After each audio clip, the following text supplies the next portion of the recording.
जय श्री कृष्ण। स्वागत है आप सभी का मेरे YouTube चैनल पर। आज मैं आपको गोवर्धन पूजा की कथा सुनाऊंगा। गोवर्धन पूजा की कथा का श्रवण करने से भगवान गोवर्धन प्रसन्न होकर के मनवांछित फल प्रदान करते हैं। किस प्रकार से शुरू हुई गोवर्धन की पूजा। इस बार दीपावली का पर्व 2 दिन का है और गोवर्धन की जो पूजा है वो 2 तारीख को की जाएगी। गोवर्धन की पूजा का जो शुभ मुहूर्त है वो शाम को 3:15 बजे से लेकर के और 6 बजे तक चलेगा। ये बहुत ही बड़ा मुहूर्त है, शुभ मुहूर्त है और इसी समय आप गोवर्धन जी की पूजा करें। गोवर्धन जी की पूजा करते समय आप खील बतासे तथा मिष्ठान व अन्नकूट से गोवर्धन महाराज का भोग लगाएं और दूध रख करके बच्चों को वह दूध पिलाया जाता है और फिर इस कथा का श्रवण करें। दीपावली के दूसरे दिन सुबह अन्नकूट की रसोई बनाई और सब तरह की रसोई मिष्ठान का भगवान को भोग लगाएं। ब्राह्मणों को जमाएं और अन्नकूट का प्रसाद सबको बांटकर खुद भी लें। सुबह नहा धोकर के पहले गोवर्धन जी की पूजा करें। गोवर्धन गाय के गोबर से बनाएं। गोवर्धन पर जल, मूली, रोली, चावल, फूल, दही, तेल में भिगोकर रुई तेल का दिया जलाएं। मूंग की दाल, चीनी, गुड़ तथा विभिन्न प्रकार के नैवेद्यों से भगवान को भोग लगाएं और परिक्रमा करें। गोवर्धन पूजा की कथा। द्वापर युग की बात है। एक समय भगवान श्री कृष्ण ने माता यशोदा से पूछा कि हे मैया, आज चारों तरफ बहुत ही सुंदर पकवान बनाए जा रहे हैं और पूजा की बड़ी तैयारी हो रही है। यह पूजा किसकी हो रही है? इस पर माता यशोदा ने कहा कि लल्ला, हम सभी ब्रजवासी दीपावली के दूसरे दिन इंद्रदेव की पूजा करते हैं। इससे इंद्र प्रसन्न होकर के वर्षा करते हैं और हमारी फसलें अच्छी होती हैं, अन्न उगता है। यह सुनकर के भगवान श्री कृष्ण ने कहा कि हे मैया, हमारी जो वर्षा के मेन कारण हैं वह है गोवर्धन पर्वत हैं। अगर आप इनकी पूजा करेंगे तो हमें सब कुछ प्रदान होगा, सब कुछ प्राप्त होगा।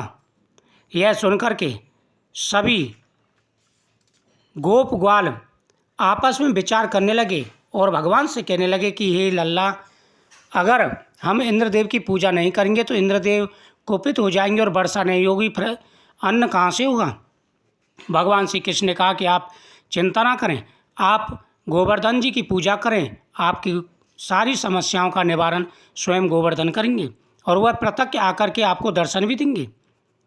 तत्पश्चात नंद जी ने ग्वाल बालों सहित एक सभा में भगवान श्री कृष्ण से पूछा कि इंद्र की पूजा से तो दुर्भिक्ष उत्पीड़न समाप्त होगा, चौमासे के सुंदर दिन आएंगे, मगर गोवर्धन पूजा से हमें क्या लाभ है? उत्तर में भगवान श्री कृष्ण ने गोवर्धन की भूरी भूरी प्रशंसा की तथा उसे गोपिकाओं की आजीविका का एकमात्र सहारा सिद्ध किया। भगवान की बात सुनकर समस्त ब्रजमंडल बहुत प्रभावित हुआ तथा अपने अपने घरों से लाकर मिष्ठान पकवानों सहित पर्वत गोवर्धन की तराई में पहुंच गई और भगवान श्री कृष्ण की बताई विधि से गोवर्धन की पूजा की। भगवान की कृपा से ब्रजवासियों द्वारा अर्पित समस्त पूजन सामग्री को गिरिराज ने स्वीकार करते हुए आशीर्वाद दिया। सभी जन अपना पूजन सफल समझकर प्रसन्न हो रहे थे। तभी नारद इंद्र महोत्सव देखने की इच्छा से ब्रज में आ गए। क्योंकि हर साल इंद्र की पूजा होती थी तो देव ऋषि नारद ने कहा, चलो ब्रज में जाकर के देखता हूँ कि इंद्रदेव की पूजा की कैसी तैयारी हो रही है।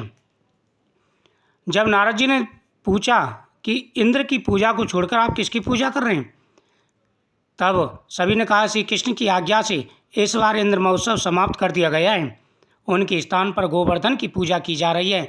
यह सुनते ही नारद जी उल्टे पांव इंद्रलोक गए तथा खिन्न मुख मुद्रा से बोले, देवराज, तुम महलों में सुख की नींद सो रहे हो और उधर ब्रजमंडल में तुम्हारी पूजा समाप्त होकर गोवर्धन की पूजा की जा रही है। यह सुनकर के देवराज इंद्र को बड़ा क्रोध आया। देवराज इंद्र ने मेघों को आज्ञा दी कि जाकर के गोकुल धाम को डुबो दीजिए, ब्रजमंडल को पूरे को डुबो दो। मेघों ने भारी बारिश की।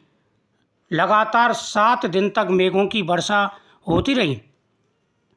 प्रलयकाली मूसलाधार वर्षा से पूरा गांव तहस नहस हो गया। पर्वताकार प्रलयकारी बादल ब्रज की ओर उमड़ पड़े। अचानक वर्षा देखकर ब्रज घबरा गया। सभी ब्रजवासी भगवान श्री कृष्ण की शरण में जाकर बोले, भगवान, इंद्र हमारी नगरी को डुबाना चाहता है, अब क्या किया जाए? भगवान श्री कृष्ण ने सांत्वना देते हुए कहा, तुम लोग गऊओं सहित गोवर्धन की शरण में चलो, वही तुम्हारी रक्षा करेंगे। इस तरह से समस्त ग्वाल बाल गोवर्धन की तराई में पहुंच गए। तब भगवान श्री कृष्ण ने गोवर्धन को अपनी छोटी कनिष्ठ उंगली पर उठा लिया और भगवान श्री कृष्ण ने 7 दिन तक गोवर्धन को अपनी उंगली पर उठाए रखा और सुदर्शन चक्र को आज्ञा दे दी कि एक भी बूंद ब्रज में न आने पाए। सुदर्शन चक्र ने सारा जल सुखा दिया। देवराज इंद्र आया, देख करके घबरा गया और वह भगवान कृष्ण के चरणों में गिर पड़ा, माफ़ी मांगने लगा। तभी से गोवर्धन की पूजा प्रारंभ हुई। जो भी व्यक्ति गोवर्धन की पूजा करता है, स्वयं भगवान श्री कृष्ण उस पूजा को स्वीकार करते हैं और सभी की मनोकामना पूरी हो जाती है। बोलो गोवर्धन महाराज की जय।